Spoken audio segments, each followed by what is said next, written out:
औज़ुबिल्लाहिमिनश्शैतानिर्रजीम बिस्मिल्लाहिर्रहमानिर्रहीम। अस्सलाम वालेकुम नाज़रीन, आपका मेज़बान मलिक शाहज़ेब तारिक, आप देख रहे हैं एसपी न्यूज़ HD चैनल। नाज़रीन, आज मैं आपको एक हैरान कुन और आम खबर से आगाह करूंगा और ये खबर एक समझिए एक ड्रॉप सीन होने वाला है।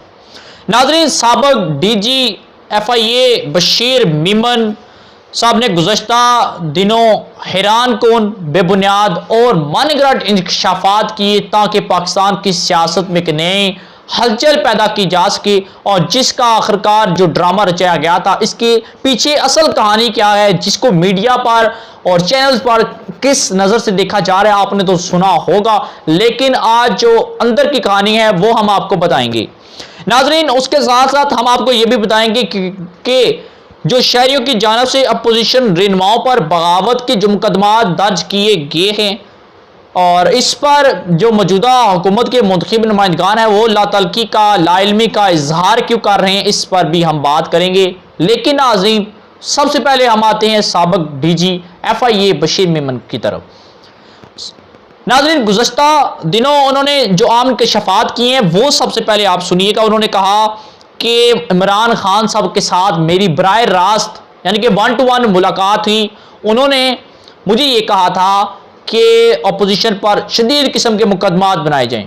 उन्होंने ये भी कहा कि इमरान खान साहब ने हमें यह कहा कि शहबाज शरीफ, हमजा शहबाज और सुलेमान शहबाज के ऊपर मुकदमा दर्ज किए जाएं। उन्होंने यहाँ तक कहा कि इमरान खान साहब ने कहा ख्वाजा आसिफ पर गद्दारी का मुकदमा दर्ज किए जाएं। उन्होंने यहाँ तक कहा कि बुशरा बीबी की जो तस्वीर सोशल मीडिया पर वायरल हुई थी उसका जिम्मेदार मरियम नवाज साहिबा के मीडिया सेल को ठहराया जाए और उनके ऊपर दहशतगर्दी के मुकदमा दर्ज किए जाएं। उन्होंने यहाँ तक कहा कि पाकिस्तान के दीगर नेशनल सहाफ़ियों के ऊपर भी मुकदमा दर्ज किए जाएं। उन्होंने ये भी कहा कि कैप्टन रिटायर्ड सफ्तर आज जो भी भुगत रहे हैं, जिन जिन मुकदमात का सामना है, इमरान खान साहब ने मुझे ये करने का बोला था। नाजरीन, ये थे उनके आम इंकशाफात और अब इनका वाइंड अप हम करने जा रहे हैं। उन्होंने इतने तो इंकशाफात कर दिए, अब ज़रा मैं आपको ये बताता हूँ कि जो साबिक DG FIA बशीर मेमन साहब आज से 1.5 साल कबल की रिटायर्ड हो चुके थे और वो सिर्फ आज यानी कि गुज़श्ता दिनों तक वो अपनी पेंशन के लिए उनको कोर्ट के चक्कर यानी कि चैनल का सामना था। यानी कि अब देखा जाए तो अब उनकी कोर्ट ने यह भी इजाज़त दे दी कि उनकी जो पेंशन थी वो उन्हें दी जाए। नाज़रीन, साबिक DG FIA बशीर मेमन साहब ने बहुत से इंकशाफात किए जो कि आज से 1.5 साल कबल रिटायर हो चुके थे और उन्होंने अब इंकशाफात किए, वो भी एक YouTube चैनल पर। वो भी सहाफ़ी मतीउल्लाह जान साहब जो कि सीनियर सहाफ़ी भी हैं, वो उनके साथ थे। साबिक DG FIA साहब बशीर मेमन साहब के जो चेहरे के इंप्रेशन थे, उनकी गुफ्तगू और थी, वो उनके चेहरे के इंप्रेशन कुछ और कह रहा था। बहरहाल ये हमारी नज़रों में और हम आप अवाम को भी बताना चाहते हैं कि ये सिर्फ और सिर्फ एक मनगढ़ंत और बेबुनियाद समझे कि एक ड्रामा बनाया गया और इस हवाले से हम आपको ब्रीफ भी करेंगे। देखें कि उन्होंने अपने एक आम इंकशाफ में ये भी कहा कि जब मैं ये केसेस जब उन्होंने मुझे कहा कि आप इन केसेस के ऊपर काम करें और शरीफ ख़ानदान और अपोजिशन को इनके मुकदमात के ज़रिए इनको रुस्वा करें और इनके ऊपर मुख्तलिफ मुकदमात चलवा कर इनको जेलों के अंदर बंद करें। और नाज़रीन, उसके साथ साथ बशीर मेमन साहब ने यह कहा कि इमरान खान साहब ने मुझे 1-to-1 मुलाकात की थी। उन्होंने मुझे कहा कि आप सेक्रेटरी पंजाब के पास जाएं। मैं वहाँ गया, मुझे उन्होंने एक फ़ाइल दी, वो तैयार फाइल थी, तमाम सबूत, गवाह, तमाम फैक्ट्रियों, ऑफशोर कंपनियों के कागजात उसमें मौजूद थे। लेकिन मैंने कहा जी, जब तक हम अपने FIA के थ्रू हम जब तक उसकी इन्वेस्टिगेशन नहीं करेंगे, जब उसकी छानबीन नहीं करेंगे, हम इस आपके जो आपने फैसला ही समझे हमें बता दिया, हम इसके ऊपर काम नहीं करेंगे। ये एक सियासी मुकदमात है, हम इसके ऊपर काम नहीं करेंगे। खैर, उन्होंने कहा जी मैंने इनके ऊपर काम करना छोड़ दिया और आज ये जो केसेस हैं कि आज नैब जितने भी केसेस के ऊपर काम कर रही है, जितने भी केसेस के ऊपर आज तक फैसले आ चुके हैं इन 2-2.5 सालों के अंदर ये सब और सब न्याजी गठजोड़ यानी कि इमरान खान साहब इसके पीछे मुलविस हैं तमाम तार इमरान खान साहब के कहने के ऊपर ये केसेस दायर किए गए, ये फैसले सुनाए गए।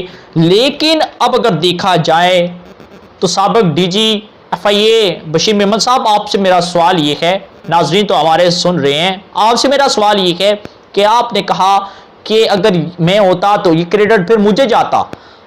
खैर मैंने ये काम नहीं किया, नैब को इन्होंने ये इकदाम सौंप दिए, ये मुकदमा सौंप दिए, नैब ने केसेस लड़े, फैसले हुए, लोग जेलों के अंदर गए, कुछ बाहर आए, कई रहनुमाओं को नायल भी किया गया। लेकिन देखा जाए तो ये नैब अदारा मुस्लिम लीग नून ने एक बिल पास किया था कौमी असम्बली के अंदर, और उसके बाद ये एक अदारा कायम किया गया था। नैब नवाज शरीफ साहब की बनाई हुई एक अदारा था। खैर उसके बाद नैब ने ही मुस्लिम लीग नून के दौरे हुकूमत में ही मुख्तलिफ सियासी रहनुमाओं के केस निकाले, उनके आमदन से जायद असासाजात के केस निकाले, उनके जो मनी लॉन्ड्रिंग उन्होंने की थी उन्होंने रेफरेंडम, उनके कागज इकट्ठे किए, ऑफशोर कंपनियां उन्होंने बाहर निकाली, मुख्तलिफ संगीन मुकदमात उनके बाहर निकाले, शरीफ खानदान के गिरद गिरा तंग हुआ। तो उस वक्त भी मुस्लिम लीग नून की हुकूमत थी। जब नवाज शरीफ साहब को नायल किया गया, उन्हें सजा याफ्ता मुजरिम करार दिया, तो तब भी शायद हाकान अब्बासी उस वक्त दोबारा उनको वज़ीर-ए-आज़म मुस्लिम लीग नून की जानिब से मुकर्रर किया गया था। और क्योंकि उस वक्त भी देखा जाए तो नून लीग की हुकूमत ही, नैब अदारा उन्हीं का बनाया हुआ था। आज मेरा सवाल यह है कि ये जो साबिक DG FIA बशीर मेमन साहब आज जो इंकशाफात कर रहे हैं, ये 1.5-2 साल कबल भी रिटायर्ड जब हुए थे तब भी ये इंकशाफात कर सकते थे।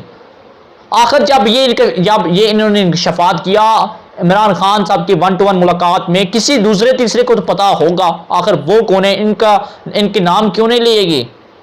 आपने इतनी बड़ी समझिए वो प्रेस कॉन्फ्रेंस उस हिसाब से कर दी, इतना बड़ा टॉक शो कर दिया, और पाकिस्तान की सियासत में इतनी बड़ी खलचल मचा दी, इतने बड़े बड़े ड्रॉप सीन आपने कर दिए। और इसमें यह बात साबित है कि आप मुस्लिम लीग नून के दौरे हुकूमत में आपको DG FIA मुकर्रर किया गया था, उसके ओहदे तक पहुंचाया गया था।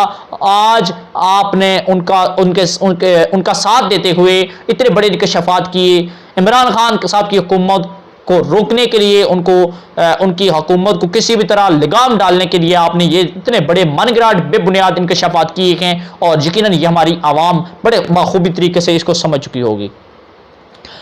अगर ये इंकशाफात 1.5 साल पहले करते तो यकीनन आज तमाम और हम मेरे समेत इसको सच साबित करने के लिए तैयार हो जाते। लेकिन 1.5 साल बाद, जब आप रिटायर्ड होने के बाद 1.5 साल बाद आपको ख्याल आया, आप पाकिस्तान के वफादार होने का आपने सबूत दिया, तो मैं समझता हूँ कि ये आपने बेबुनियाद मनगढ़ंत और हकीकत की बुनियाद भी यही है कि आपने ये सिर्फ और सिर्फ अपनी लिखी कहानी आवाम तक पहुँचाई है, और आवाम इसको किसी सूरत बगैर एविडेंस के हम इसको मानने के तैयार नहीं है।